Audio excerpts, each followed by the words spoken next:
mon Dieu.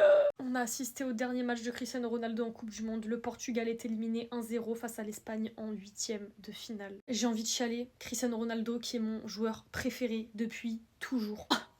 Premier degré, ça me rend trop triste. Après voilà, c'est vrai que de cette Coupe du Monde, on retiendra rien d'exceptionnel de Cristiano Ronaldo malheureusement. Mais ça n'enlève en rien tout ce qu'il a fait depuis maintenant 20 ans. Ce GOAT inconditionnel. Et les fans de Messi, Kayate la boca, cette vidéo elle est pas pour vous, vous dégagez. Ça va? En tout cas, c'était un match de fou et très très très serré, mais comme on l'attendait tous à peu près, en tout cas moi, je voyais pas un scénario de match bien différent de ce qui s'est passé. C'est l'Espagne qui, dans le temps additionnel, ouvre le score. En marquant si proche de la fin et pendant le temps additionnel, tu signes d'avance ta victoire pratiquement. On a vu une défense portugaise absolument incroyable. J'ai trouvé l'attaque espagnole qui était vraiment pas mal parce qu'ils se sont créés quand même pas mal d'occasions, mais ils étaient toujours quand même dans la peur. Mais voilà, ils ont gagné et franchement c'est mérité, le match était magnifique mais des deux côtés. Par contre le Portugal à la fin ils m'ont vénère parce que l'Espagne marque, il reste 3-4 minutes, même pas, je sais plus qui fait la touche. Au lieu de la lancer et que tout le monde, tous les joueurs portugais montent pour aller à l'offensive, pour aller à l'attaque, ils lancent en arrière et c'est Bruno Fernandes je crois qui est tout seul derrière. Et tu veux assurer quoi en fait là? Tu veux faire quoi? Quoi qu'il arrive, vous perdez. Au pire, tu te prends 2-0. Moi, pour moi, à ce moment-là, tous les joueurs portugais devaient monter, devaient attaquer.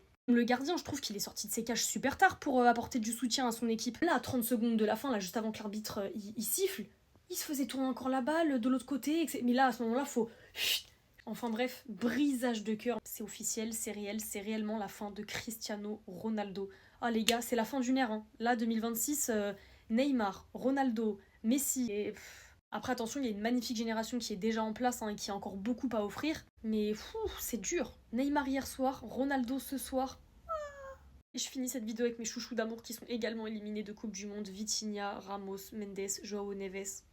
Le seul scénario que j'aurais accepté pour l'élimination du Portugal, c'est que ce soit la France qui les élimine. Petite parenthèse par rapport à Mendes, j'espère que c'est pas trop grave parce qu'on a vu qu'il est sorti sur blessure. J'ai peur.